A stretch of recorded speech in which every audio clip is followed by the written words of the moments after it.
दोस्तों, अगर आपको भी आलस्य से जुड़ी कोई समस्या है तो वीडियो को अंत तक जरूर सुने। तो चलिए कहानी को शुरू करते हैं। बहुत समय पहले की बात है।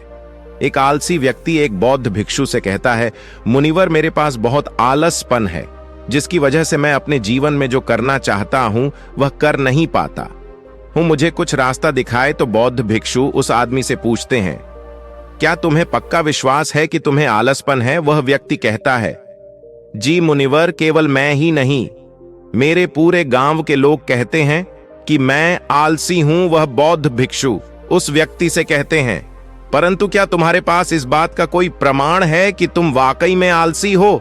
वह व्यक्ति कहता है, जी मुनिवर। तो बौद्ध भिक्षु कहते हैं, क्या प्रमाण है? मुनिवर, मैं जानता तो हूं कि व्यायाम करना मेरे स्वास्थ्य के लिए अच्छा तो है, लेकिन मैं चाहकर भी नहीं कर पाता हूं, क्योंकि मेरा आलस मुझे सुबह जल्दी उठने ही नहीं देता। वे बौद्ध भिक्षु कहते हैं, अच्छा, तुम ऐसी आलस से परेशान हो? व्यक्ति कहता है, जी मुनिवर। बौद्ध भिक्षु कहते हैं, परंतु क्या तुम जानते हो कि आलस होता क्या है? वह व्यक्ति कहता है, मैं यह तो नहीं जानता कि आलस का अर्थ क्या है, परंतु यह जो भी है बहुत बुरा है। वह बौद्ध भिक्षु कहते हैं कि सबसे पहले तो तुम यह समझो कि जो भी चीज प्राकृतिक रूप से मनुष्य के भीतर है उसका कोई ना कोई उपयोग है, वह बुरी या अच्छी नहीं है।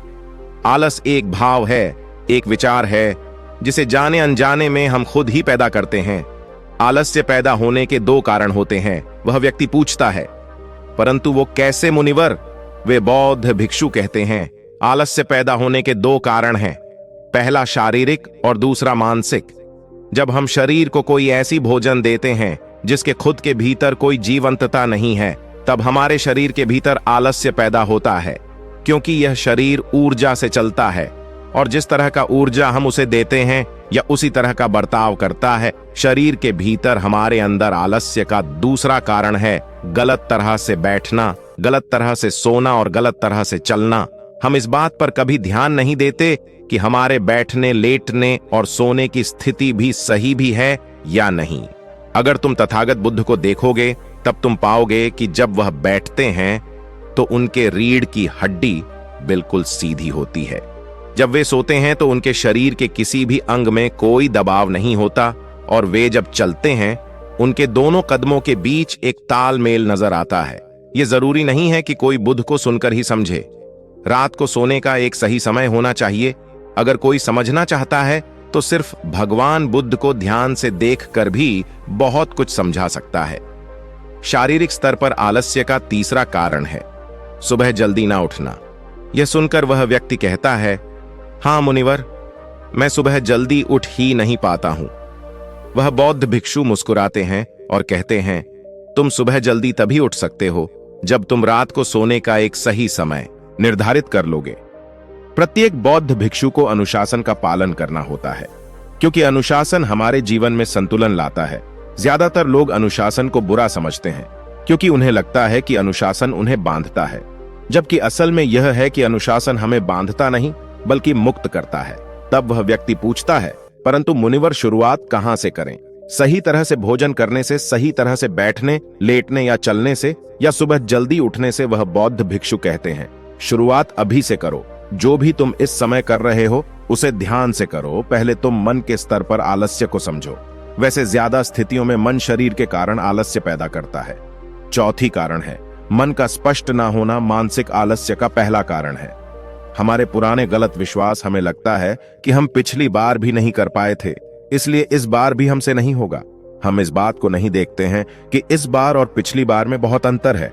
अब हम मानसिक तौर पर वह नहीं है जो पहले थे। अब सब कुछ बदल चुका है। जब हम अपने आप को काबिल नहीं समझते तब आलस हम पर हावी हो जाता है। दूसरा कारण है छोटी लोग वाले और आलसी लोगों का साथ देना। कभी कभी ऐसा होता है कि आलस्य हमारे भीतर नहीं होता, परंतु दूसरे लोगों से वह हमारे भीतर आ जाता है। ऐसा इसलिए होता है क्योंकि हम आलसी लोगों की संगति करते हैं। वह व्यक्ति कहता है कि जी मुनिवर, ये एकदम सत्य है। यह बात तो मैंने भी अनुभव की है। वह बौद्ध भिक्षु कहते हैं, मान लो तुम एक वन में खो गए हो और शाम होने वाली है। तुम्हें यह नहीं पता कि तुम्हारा घर किस दिशा में है। तो क्या ऐसी स्थिति में तुम आलसी बनकर लेट जाओगे या फिर अपने घर की तलाश में निकल पड़ोगे? वह व्यक्ति कहता है कि मैं घर की तलाश में निकल पड़ूंगा। तब वो बौद्ध भिक्षु कहते हैं कि अगर खूब प्रयास करने के बाद भी तुम्हें तुम्हारे घर का रास्ता नहीं मिला, तब तुम क्या करोगे? वह व्यक्ति कहता है, मैं फिर भी तलाश में लगा रहूंगा, क्योंकि मेरे पास उसके अलावा और कोई विकल्प ही नहीं होगा। वह बौद्ध भिक्षु कहते हैं, मनुष्य को आलस तभी पकड़ता है जब उसके पास कई विकल्प होते हैं। अगर किसी के पास सिर्फ एक ही विकल्प है तो उसका मन पूरी तरह से स्पष्ट होगा। अगर तुम अभी व्यायाम नहीं कर पा रहे हो तो उसका कारण तुम्हारे नजर का स्पष्ट नहीं होना है।